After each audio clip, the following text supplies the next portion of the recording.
Mats welcome back to my YouTube channel R studies. हम अपनी journey continue करते हैं जो कि है learning HTML CSS JavaScript from basic to advance. और अगर किसी ने अभी तक ये प्लेलिस्ट एक्सेस नहीं करी है तो जरूर करें। और हम इसमें नए नए कंटेंट लाते रहेंगे। तो अभी तक हमने देखा कि कैसे सीएसएस डालते हैं, क्या इनपुट टैग होते हैं, क्या एंकर टैग्स होते हैं, क्या इमेज टैग होते हैं। हमने लगभग सभी टैग्स देखे और ये देखा कि हम सीएसएस को कैसे कनेक्ट कर सकते हैं।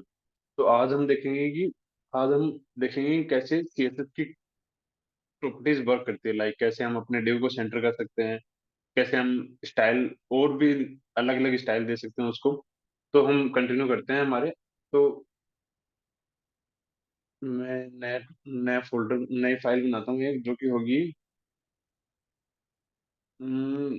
इंडेक्स टू नाम से बनाते हैं, इंडेक्स टू डॉट HTML। मैं अगर इसको यहाँ रखूँ तो बॉयलर प्लेट, तो इसको लाइव प्रीव्यू में ओपन करता हूँ। और यहाँ पे मैं एक बनाता हूँ एक डिव जो कि कंटेनर का काम करेगा।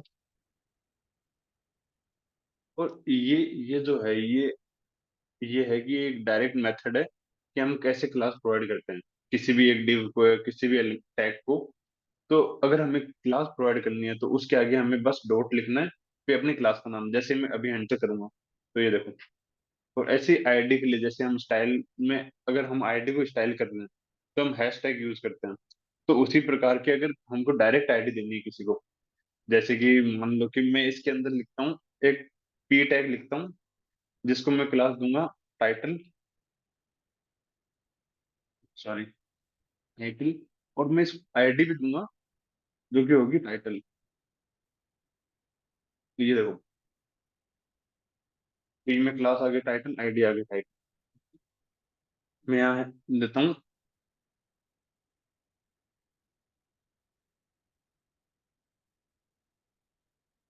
Welcome to my YouTube channel. तो ये यहाँ पे लिखा हुआ आ गया welcome to my YouTube channel. तो अब हम पहले क्या करते हैं कि हम एक CSS फाइल बनाते हैं। इसको दे देते हैं हम, हमने कॉपी पेस्ट कर दिया और हम इसको नाम देते हैं style2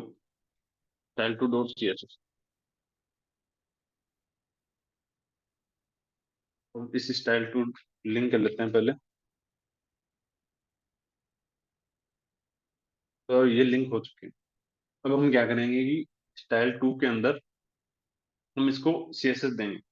हम पहले क्या करते हैं, हम इसको सेंटर में लेके आते हैं। तो हम सेंटर में कैसे लेके आएंगे?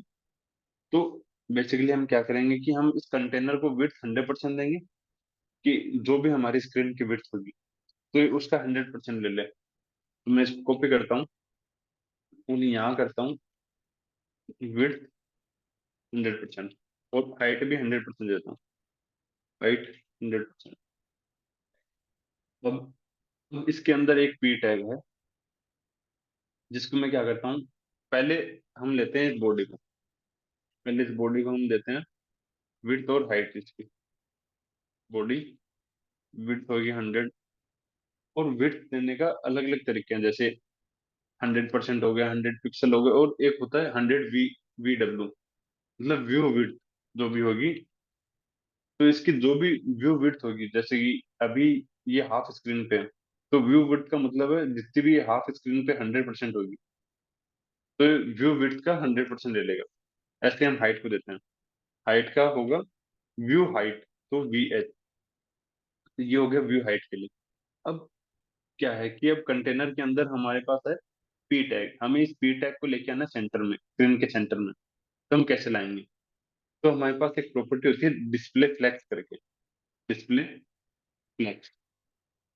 और अब डिस्प्ले फ्लैक्स के दो टाइप होते हैं, जैसे डिस्प्ले फ्लैक्स के टाइप कर लो या फिर उसके यूज कर लो।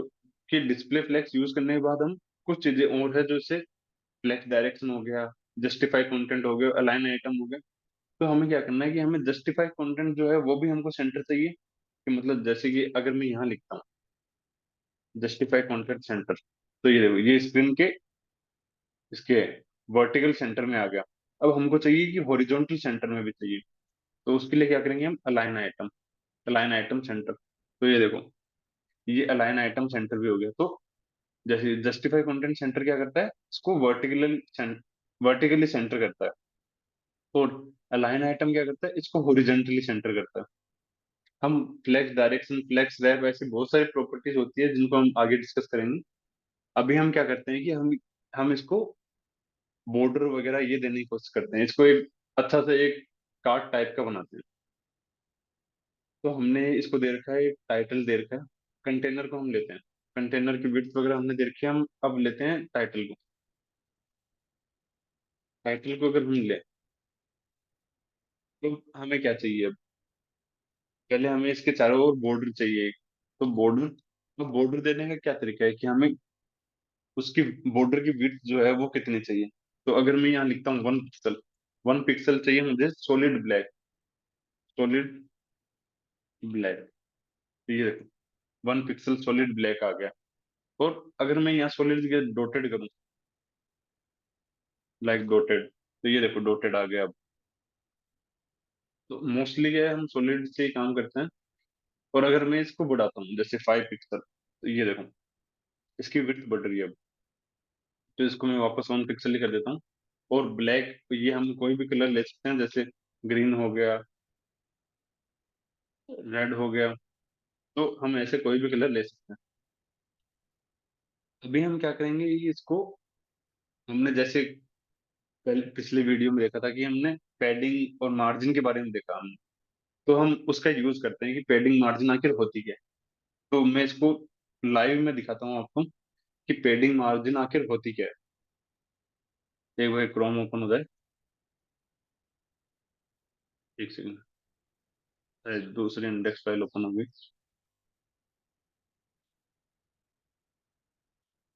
हम्म, हम्म। तो इसमें अब अगर मैं इंस्पेक्ट करता हूँ, तो ये देखो यहाँ पे इन्होंने दे रखा है कि आखिर पैडिंग मार्जिन ये सब होती क्या है।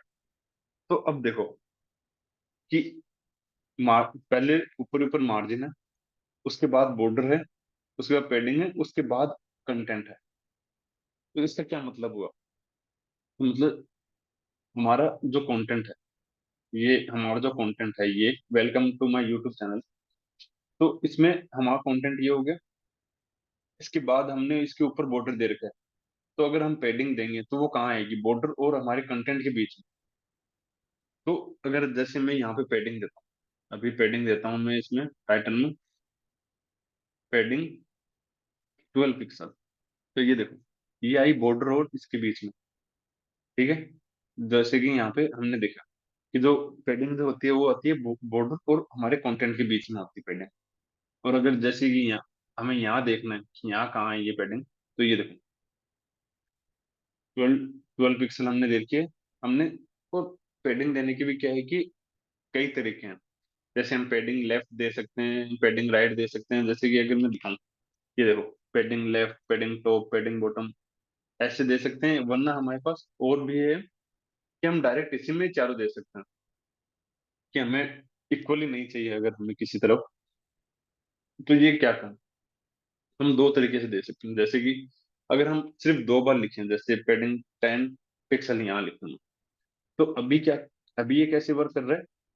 ये जो पहला जो होगा, पहले में जो हम प्रोवाइड करेंगे वो होगा टॉप और बॉटम के लिए, कि टॉप और बॉटम में मुझे चाहिए 12 12 पिक्सल। और फिर दूसरा जो होगा वो होगा लेफ्ट राइट के लिए। अगर मैं आपको यहाँ दिखाऊं, ये देखो टॉप के लिए और बॉटम के लिए आ गया 12 12 पिक्सल, और लेफ्ट राइट के लिए आ गया 10 10 पिक्सल।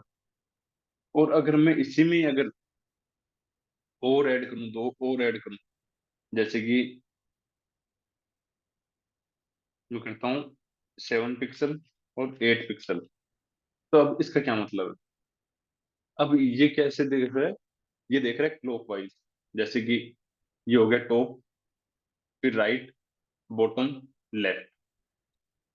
अगर मैं यहाँ दिखाऊं तो देखो टॉप, राइट, बॉटम, लेफ्ट, ये दी था ना। हाँ, ये देखो टॉप, टॉप में 12 10 7 8, 12 10 7 8। तो ये हो गया कि हम कैसे मार्जिन वगैरह ये सब देते हैं। और ऐसे, सॉरी मार्जिन नहीं, पेडिंग। और ऐसे सेम मार्जिन के लिए भी, कि अगर हम मार्जिन दें, अगर हम मार्जिन दे, तो मार्जिन भी हम दे सकते हैं 15 पिक्सल मान लो। अगर मैं मार्जिन देता हूँ तो ये देखो बाहर, इसके पीछे मार्जिन आ गई। ठीक है, तो ये हो गया पैडिंग और मार्जिन के बीच में। तो अब हम आगे बात करते हैं बैकग्राउंड वगैरह की, इनके बारे में, कि हमारा बैकग्राउंड कैसा होना चाहिए, उसमें कलर कैसा होना चाहिए। और आपने कई बार देखा होगा कि हम जैसे माउस लेके आते हैं तब वो चेंज हो जाता है। तो हम वो भी देखेंगे, उसको होवर इफेक्ट कहते हैं। तो हम कंटिन्यू करते हैं, हम बैकग्राउंड कलर, और फिर बैकग्राउंड कलर अलग हो गया और फिर इसका कलर अलग हो गया। जैसे मैं अगर यहाँ बैकग्राउंड कलर देता हूँ, बैकग्राउंड कलर देता हूँ मैं, ब्लैक देता हूँ मान लो, लेकिन ब्लैक नहीं, ब्लैक में फिर बॉर्डर में दिखेगा, रेड देता हूँ मान लो। तो ये देखो, बैकग्राउंड कलर इसने बैकग्राउंड में ले लिया, इसने रेड। अब अब मेरे को ये जो टेक्स्ट का इसका कलर है, इसको मेरे को व्हाइट करना है, तो मैं क्या करूंगा, डायरेक्ट लिखूंगा कलर व्हाइट। ये देखो, अब कलर व्हाइट हो गया इसका। तो ये तो हो गया कि बैकग्राउंड कलर इन सब। अब मैं चाहता हूँ कि जैसे मैं इसको होवर करूँ, तो एक चीज आपने देखी होगी, जैसे मैं इस पे लेके आ रहा हूँ, तो ये क्या है, ये टेक्स्ट में कन्वर्ट हो रहा है, कि मतलब एडिटेबल टेक्स्ट में ये जो मेरा कर्सर है, ये टेक्स्ट टाइप में कन्वर्ट हो रहा है। मैं चाहता हूँ कि ये लिंक टाइप में हो, जैसे कि एक फिंगर टाइप की हो, जैसे वो दिखाता है पॉइंटर टाइप में। तो मैं यहाँ लिखूंगा कर्सर, कर्सर पॉइंटर। अब देखना, ये देखो, जैसे मैं इसके ऊपर लेके आता हूँ तब मेरा कर्सर चेंज हो रहा है। अब हम क्या करेंगे, अब हम करेंगे कि इसका बैकग्राउंड भी चेंज हो और इसका कलर भी चेंज हो। तो इसको क्या बोलते हैं, कि मैं इसको अगर इसके ऊपर लेके आ रहा हूँ तब इसको क्या बोलते हैं, इसको बोलते हैं होवर करना। किसी चीज के ऊपर लेके आना मतलब होवर करना। तो अगर मैं इस टाइटल के ऊपर लेके आ रहा हूँ, तो टाइटल को मतलब मैं होवर कर रहा हूँ। जैसे ये टाइटल दिया है, तो अगर मैं इसको दूं और इस पे लिखूं कि मैं होवर करने पे इसका जो बैकग्राउंड कलर है वो हो जाए ग्रीन, और जो कलर है इसका वो हो जाए लाइट इंटिक्वेटी वाइट कर लेते हैं इसको। तो अब देखना, ये देखा, जैसे इसको होवर कर रहा हूं मैं, तो इसका कलर जो चेंज हो रहा है। लेकिन अब आपने एक चीज और देखते हैं हम, जो कि मोस्टली एनिमेशन या फिर हम कुछ इफेक्ट डालते हैं तब उसमें काम आती है। तो और भी एक टाइप का इफेक्ट ही है। तो हम क्या करते हैं, जैसे कि ये अचानक से हो रहा है, तो अगर हम चाहते हैं कि ये थोड़ा डिले हो, थोड़ा टाइम लेके हो, धीरे धीरे हो, तब उसमें हम क्या करेंगे, हम करेंगे ट्रांजिशन, तो करेंगे हम 0.6 सेकेंड। तभी देखना, ये देखो धीरे धीरे हो रहा है, धीरे धीरे चेंज हो रहा है। अब अगर मैं इसको और बढ़ाता हूँ, जैसे कि मान लो 1 सेकेंड करता हूँ, तब और धीरे हो गए। देखो, जैसे मैं लेके आ रहा हूँ फिर धीरे धीरे हो रहा है। तो ये हो गया ट्रांजिशन वगैरह, ऐसे बहुत सी प्रॉपर्टीज है जिसको हम आगे कंटिन्यू करेंगे इस वीडियो के लिए। बस इतना ही। Have a great day everyone.